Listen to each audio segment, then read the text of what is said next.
Hello and welcome to my YouTube channel Learn Step Start with the Basics. आज की class में मैंने आपको लास्ट क्लास में पहले ही बोला था कि हम ज्योग्राफी का एक चैप्टर स्टार्ट करेंगे. So in this class will discuss about the chapter of geography of class 7th जिसका नाम है वाटर द हाइड्रोस्फीयर.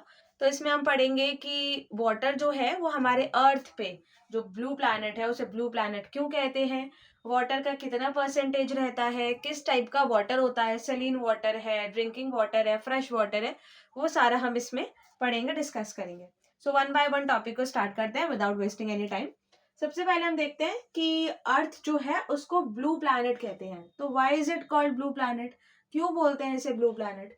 तो इसीलिए बोलते हैं क्योंकि 71% of earth is covered with water. 71% जो हमारी अर्थ है वो वाटर से कवर रहती है. आपने देखा होगा, आप जब डायग्राम बनाते हो, हम क्लासेस में हमसे डायग्राम स्कूल में बनवाया जाता है, डायग्राम बनाते हैं हम अर्थ का, ऐसा कुछ भी ऐसा बनाते हैं जब, तो हम जो मैक्सिमम हमारा है वो सारा हम क्या रखते हैं, ब्लू रखते हैं. जैसे हमने ये वाले पोर्शंस तो ग्रीन कर दिए, ये वाला हमने ग्रीन कर दिया सारा. शेडेड पोर्शंस जो मैं कर रही हूँ, ये सारा शेडेड पोर्शंस हमने ग्रीन कर रखे हैं, और ये बीच में जो पूरा पोर्शन है ये हमने ब्लू कर दिया. तो मैक्सिमम पोर्शन हमारा ब्लू है. अगर आप दूर से देखोगे तो आपको जो अर्थ है वो ब्लू कलर की नजर आएगी. तो इससे ही हमें पता चलता है कि ब्लू प्लैनेट है. क्यों है? क्योंकि 70% मतलब मैक्सिमम जो अर्थ कवर है वो ग्रीन ग्रास या वेजिटेशन से नहीं है, वो हमारी पूरी की पूरी पानी से कवर है. पर इसका मतलब ये नहीं है कि पानी जो है वो सारा का सारा ड्रिंकिंग वाटर है, क्योंकि ड्रिंकिंग वाटर का परसेंटेज हमारा बहुत ही ज्यादा कम है, वो भी हम आगे पढ़ेंगे. इसी वजह से वाटर स्कैर्सिटी हमारी अराइज हो रही है डे बाय डे. नेक्स्ट हमारा क्या पॉइंट इसका हो सकता है, ब्लू फ्रॉम स्पेस. और ये रीजन है 71% क्योंकि पानी से कवर है, इसलिए आपको स्पेस से अगर देखोगे, आप ऊपर स्पेस पे से जाओगे, सारे सैटेलाइट्स वगैरह हैं आपके और प्लैनेट्स वगैरह है, वहां से आप देखोगे तो आपको पूरा का पूरा जो अर्थ है वो ब्लू नजर आएगा. ग्रीन पोर्शन उसमें काफी कम दिखेगा, क्योंकि मैक्सिमम जो परसेंटेज है वो हमारा अर्थ पूरा का पूरा कवर पानी से ही है. तो ये हो गया कि अर्थ हमारा ब्लू प्लैनेट क्यों कहलाता है. इसके अलावा अगर हम देखें, अब ब्लू प्लैनेट तो आपने देख लिया कि क्यों बोलते हैं. अब ब्लू प्लैनेट है कैसे, पानी का प्रोसेस क्या रहता है पूरा, अर्थ पे इतना सारा पानी आता कैसे है, और आता है पानी तो फिर वो पानी जाता कहाँ है, क्योंकि पानी तो हमारे पास है नहीं, पानी की तो हम पे बहुत कमी है. तो अगर पानी आता है इतना सारा तो वो अर्थ पे से पानी कहाँ जाता है. तो एक इसका हमारा पूरा प्रोसेस होता है जिसको हम बोलते हैं वाटर साइकिल. ये इंपॉर्टेंट टॉपिक है, तो ये वाला आप ध्यान रखना, इसमें से क्वेश्चन जरूर आता है, डायग्राम भी आता है इसका, वो भी अच्छे से प्रिपेयर कर लेना. वाटर साइकिल में हमारा क्या रहता है कि इसमें हमारा 4 पूरा प्रोसेस होते हैं, 4 स्टेप्स होते हैं जिसके बेसिस पे पूरी वाटर साइकिल क्रिएट होती है. अब नाम है हमारा वाटर साइकिल, तो मतलब साइकिल का मतलब हो गया कोई चीज है जो कि हम एक प्रोसेस में कर रहे हैं, राउंड एंड राउंड उस पर पूरा घूम रहे हैं. और वाटर, यहाँ पे वाटर की साइकिल है तो मतलब पानी की साइकिल हो गई कि पानी की प्रक्रिया क्या होती है, प्रोसेस क्या रहता है पूरा. तो देखिए कैसा होता है हमारा. सबसे पहले होता है कि पानी यहाँ पे लैंड या फिर लैंड पे आपका रिवर्स एंड लेक्स वगैरह है. ड्राइंग को थोड़ा सा इग्नोर करके बस समझने पे ध्यान देंगे. ये आपका हो गया रिवर्स, हो गया लेक्स, हो गया पॉन्ड्स, हो गया या फिर ओशंस हो गया. ये सारे हमारे लैंड पर हैं, ठीक है. ये सब कुछ हमारा यहाँ लैंड पर, जो हमारी ग्रीन लैंड है, हमारी जमीन है, उस पर मौजूद है. ये अलग अलग तरीके का पानी, अलग अलग वेरिएशंस में ये पानी मौजूद है यहाँ पे. ये सारा हमारा कलेक्शन में है. कलेक्शन में क्यों है वो अभी बताऊंगी. अब क्योंकि ये पानी इतना सारा है, हमारा सन निकला, धूप आई, तो पानी क्या होता है, धीरे धीरे वेपर होने लगता है. कैसे, अगर हम वेपराइजेशन का प्रोसेस समझें तो कैसे समझ सकते हैं. जब हम लोग टेरेस पर कपड़े सुखाते हैं, वॉश करने के बाद कपड़ों को जब हम हैंग करते हैं, तब वो पानी उसमें से क्या होता है, धीरे धीरे सूखने लगते हैं वो कपड़े. कैसे सूखते हैं? क्योंकि वो पानी जो है उसका वो वेपराइज हो जाता है धूप की वजह से, सनलाइट की वजह से. तो यही है कि जितना भी यहाँ पे पानी था वो सारा कहाँ गया हमारा, वो सारा ऊपर इवेपोरेट हो गया. तो इसलिए यहाँ पे नेक्स्ट आ गया इवेपोरेशन. तो यहाँ पे हम कह सकते हैं कि पानी हमारा भाप में कन्वर्ट हो गया. तो जितना भी लेक्स, रिवर्स, पॉन्ड्स वगैरह में थे वो धीरे धीरे करके पानी हमारा वेपराइज होना शुरू हो गया. वेपराइज होने के बाद ये पानी कहाँ गया, अब ये क्योंकि वेपराइज होने के बाद ये आसमान में गया, स्काई में गया, तो वो धीरे धीरे जितना भी वेपर था पानी वो सारा एक क्लाउड की तरह उसने फॉर्म करना शुरू कर दिया, मतलब एक बंडल की तरह बनना शुरू हो गया। तो ये हमारा हुआ कंडेंसेशन।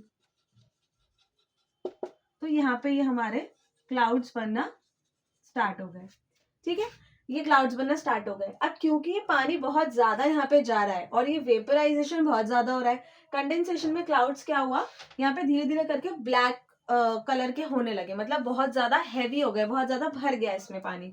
तो फिर जब पानी इसमें ओवरलोड होता है और जब क्लाउड जो है वो पानी को होल्ड नहीं कर पाता, संभाल नहीं पाता, तो वो पानी किस फॉर्म में नीचे आ जाता है, प्रेसिपिटेशन।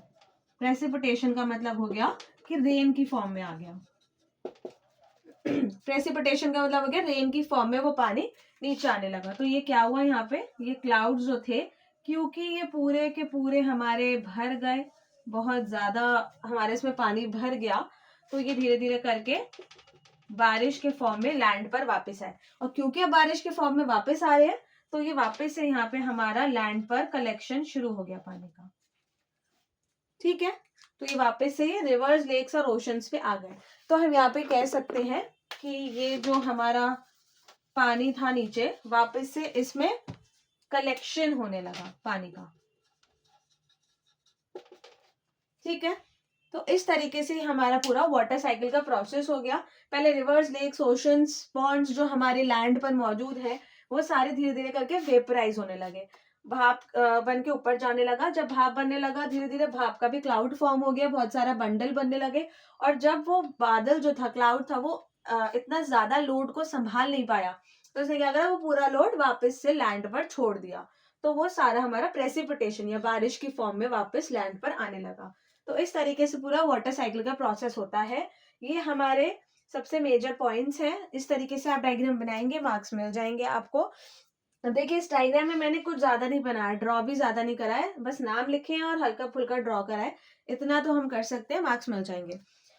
तो ये हमारा पूरा प्रोसेस हुआ वाटर साइकिल का, जिसमें हमने पढ़ लिया इवेपोरेशन, कंडेंसेशन, प्रेसिपिटेशन और कलेक्शन भी पढ़ लिया, जो कि प्रोसेस में डायरेक्टली तो नहीं है, बट हमारा वाटर साइकिल में पानी जो है वो कलेक्ट हो जाता है, तो वो हमारा कलेक्शन नाम से हो गया। तो ये हुआ वाटर साइकिल।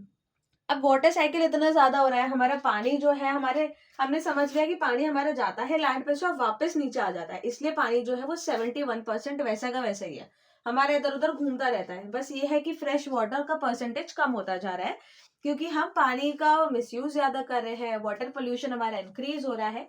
उसके अलावा देखें तो पानी हमारा है लैंड पे। अब इतना पानी होने के बाद हमारा डिस्ट्रीब्यूशन हम देखते हैं कि किस तरीके से पानी को डिस्ट्रीब्यूट करा गया है। डिस्ट्रीब्यूशन में आ जाएगा, मतलब कि मैंने अभी आपको बताया कि सारा पानी हमारे पास फ्रेश वाटर तो नहीं है, और इतना पानी भी नहीं है कि हम पी सकें या ड्रिंकिंग के लिए या फिर कुकिंग के लिए यूज कर सके, नहीं है। ऐसा तो हम नहीं कर सकते कि मेरे घर के आगे एक रिवर फ्लो करती है, तो मैंने एक बकेट ली और बकेट में से उसको ऐसा फिल करके मैं ले आई कि डायरेक्ट उसी को मैं कुकिंग में वहीं पे खाना बना लूंगी उसी पानी से। ऐसा नहीं हो सकता, क्योंकि वो बहुत ज्यादा खारा पानी होता है, सलीन वाटर होता है, उसमें नमक की क्वांटिटी बहुत ज्यादा होती है। तो ऐसे ही डिस्ट्रीब्यूशन में मैं आपको एक बार बता देती हूँ कि क्या क्या हमारा डिस्ट्रीब्यूशन होता है पूरे वाटर बॉडीज का। वाटर बॉडीज में आ गया, मतलब कि बहुत सारे अलग अलग तरीके की वाटर बॉडीज होती हैं। ओशंस हो गए, लेक्स हो गए, रिवर्स हो गए, पॉन्ड्स हो गए। ओशंस बहुत बड़े बड़े होते हैं, किसी में कैसा पानी है, किसी में कैसा है, किसी में ज्यादा खारा है, किसी में कम खारा है, बट वो सॉल्ट का जो अमाउंट है वो रहता है पानी में। तो कैसे हमारा परसेंटेज माना जाएगा अगर हम टोटल देखें तो we have 97% of saline water. Saline water का मतलब क्या हो गया, हमारा खारा वाला पानी, जो हमारा नमक वाला होता है, सॉल्टी मतलब हो गया। तो सॉल्टी वाटर हमारा होता है 97%, मतलब मोस्ट ऑफ द पानी जो है हमारा। अब ये नहीं कहना कि 71% तो टोटल पानी का अमाउंट था, मैं उस 71% में से बता रही हूँ कि हमारा 97, 100% होता है पूरा, किसी का कैलकुलेट करते हैं, तो 97% हमारा नमक वाला पानी है, खारा पानी है, जिसमें हमारा किस तरीके से है, ओशंस आते हैं इसमें, हमारे ओशंस का परसेंटेज है। और क्या क्या आएंगे हमारे, और किस किस तरीके की बॉडीज होती है, ग्राउंड वाटर है, ग्राउंड वाटर हो गया जो हम घरों में भी यूज करते हैं, समर से टैंक्स वगैरह से निकाल के पानी यूज कर लेते हैं लोग, तो वो भी हमारा खारा भी होता है। उसके अलावा आइस कैप्स हो गए, आइस कैप्स आपके जो ग्लेशियर्स एंड ऑल होते हैं। और इसके अलावा हमारे हो गए रिवर्स एंड लेक्स।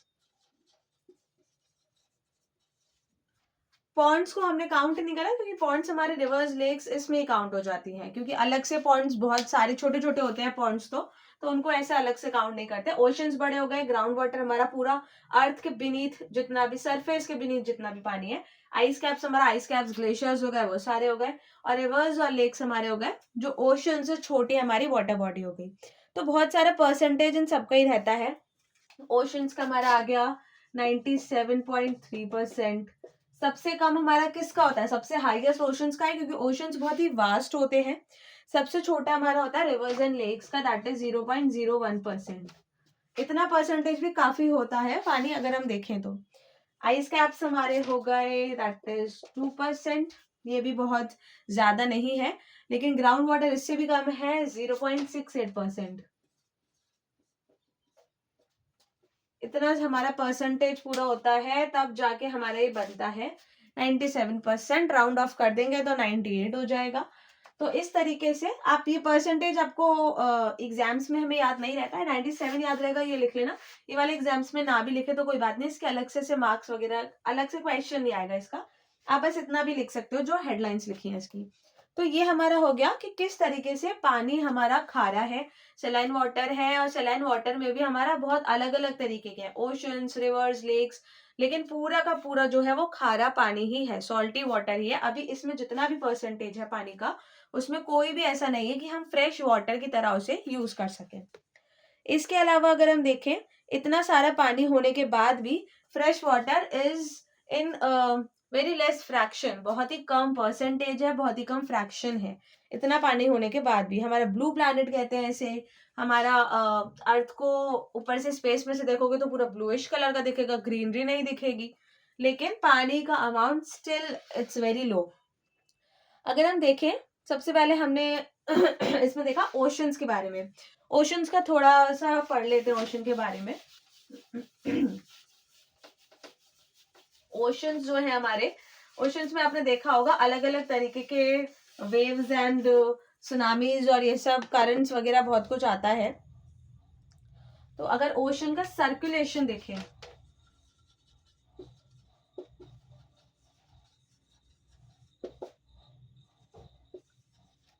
ओशन का सर्कुलेशन देखें, ओशन का सर्कुलेशन का मतलब क्या हो गया कि कोई भी ओशन है बड़ा सा, उसमें सर्कुलेशन मतलब अंदर ओशन में क्या क्या तरीके के सर्कुलेशन होते हैं।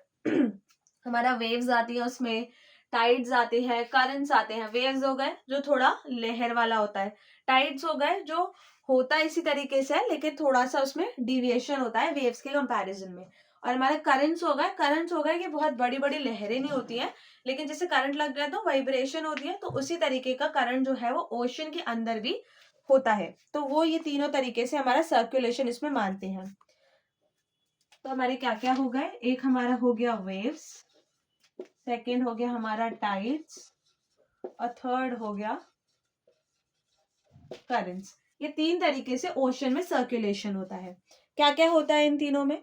वेव्स का अगर हम देखें, it is like alternate rise and fall of water, कि मतलब ऑल्टरनेटिवली बढ़ रहा है और गिर रहा है, मतलब ऐसे बढ़ता है गिरता है, बढ़ता है गिरता है, इस तरीके से हमारा वेव्स फॉर्म होती है। टाइड्स में हमारा क्या होता है, it is like a rhythmic rise and fall. Tides में हो गया कि टाइड्स हमारा होता है डे और नाइट के अकॉर्डिंग चेंज होता है इसका टाइम, कि डेज में हमारे दिन के टाइम पे अलग तरीके से हमारे करंट्स आते हैं, टाइड्स आते हैं, अलग तरीके से फॉर्मेशन होता है, सर्कुलेशन होता है, और ओशंस में रात में नाइट के टाइम में अलग तरीके से होता है। तो ये हमारा करता है डिपेंड, टाइड जो है डिपेंड्स ऑन डे और नाइट। तो ये हमारा डे और नाइट पे डिपेंड करता है कि किस तरीके से टाइड्स हमारे फॉर्म होंगे। ये भी हम आगे धीरे धीरे पढ़ेंगे अभी चैप्टर में। करंट्स हमारा थर्ड है, वो क्या होता है? करंट्स हो गया कि हमारा कॉन्स्टेंटली वाटर जो है वो एक ही जगह फ्लो कर रहा है, बट उसमें वाइब्रेशंस है। तो इसमें आपके जैसे वेव्स जो थे, वेव्स में काफी ज्यादा उतार चढ़ाव हो रहा था, लेकिन इसमें क्या होता है, इसमें आपका ऐसे बहुत ही हल्का हल्का होता है कि कुछ इसमें फॉर्म वेवी कर्व जैसे आ रहे हैं, बट बहुत ज्यादा नहीं आ रहे हैं। करंट की तरह आपका बस वाइब्रेशन की तरह होता है, इसमें बहुत ज्यादा ऊंचा नीचा ऐसा उबड़ खाबड़ सा नहीं हो रहा है। ठीक है, तो ये हमारा हो जाता है वेव्स, टाइड्स और करंट्स में थोड़ा सा मैंने आपको बस बताया कि होती क्या है तीनों चीजें। अभी हम इसको धीरे धीरे ब्रीफ में पढ़ेंगे। एक चीज और करंट्स में कि ज्यादातर ये एक ही डायरेक्शन में मूव करते हैं। अगर करंट इधर हमारा, मेरे मतलब अगर मेरी तरफ से देखे तो लेफ्ट से राइट की तरफ जा रहा है, तो लेफ्ट से राइट की तरफ अगर जाएगा तो इधर की तरफ ही मूव करेगा, मतलब ऐसे ऐसे ही करंट जा रहा है। ऐसे नहीं होगा कि आपका बीच में इधर से भी करंट आने लगे, ऐसा नहीं होता है। एक ही तरफ से इसका फॉर्मेशन या सर्कुलेशन पास ऑन होता है। अगर ये राइट टू लेफ्ट हो रहा है तो राइट टू लेफ्ट होगा, लेफ्ट टू राइट हो रहा है तो वैसा ही होगा, डायरेक्शन बीच में चेंज नहीं हो जाती है। ठीक है, ये हमारा हो गया waves, oceans, ocean circulation, waves, tides and currents के बारे में। इसके बारे में डीप हम नेक्स्ट क्लास में पढ़ेंगे। आज हमने पढ़ लिया कि अर्थ को ब्लू प्लैनेट क्यों कहते हैं, किस तरीके से हमारा ओशन सर्कुलेशन होता है, उसमें क्या क्या टाइप्स होते हैं, वाटर साइकिल क्या होती है, वाटर साइकिल का पूरा प्रोसेस क्या होता है, ये हमने डायग्रामेटिक रिप्रेजेंटेशन के थ्रू पढ़ लिया। और हमने पढ़ा कि वाटर बॉडीज का डिस्ट्रीब्यूशन कैसे कैसे होता है। तो ये चारों टॉपिक्स आप अच्छे से पढ़ लेना, समझ लेना। किसी को कोई प्रॉब्लम हो please don't hesitate to message me on the comment box, मैं जरूर आपको आंसर करूंगी कमेंट सेक्शन में। इसके अलावा आपके लिए क्वेश्चन है कि आप वेव्स, टाइड्स और करंट्स का एक एक डिफरेंस रेडी करके रखेंगे। नेक्स्ट क्लास में हम उसको डिस्कस कर लेंगे और इनको डीपली भी पढ़ेंगे, बाकी का चैप्टर भी हम उसी में कंप्लीट करेंगे। Till then, bye bye, have a nice day.